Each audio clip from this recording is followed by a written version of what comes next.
யாரை இறைவன் நேசிக்கிறானோ அவர்களை இறைவன் அதிகமாக சோதிப்பான். அதிகமான சோதனைகளோடுதான் அதிகமான நலவுகள் வந்து சேரும். நம் உள்ளம் உடைக்கப்பட்டால், நம் வாழ்வு சிதைக்கப்பட்டால் ஒன்று நினைத்துக் கொள்ளுங்கள், இறைவன் நம்மை சீர்படுத்த நேர்வழிப்படுத்த விரும்புகிறான் என்று. இறைவன் அறிந்தவன் நமக்கு எது நலவு, எந்த சோதனையை கொடுத்து நம்மை நேர்வழிப்படுத்த வேண்டும் என்று.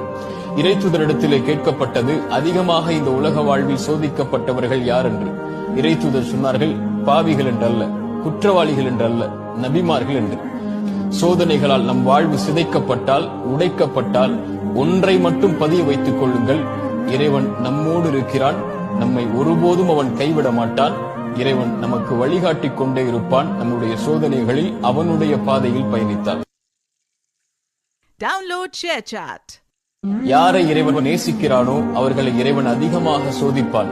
அதிகமான சோதனைகளோடுதான் அதிகமான நலவுகள்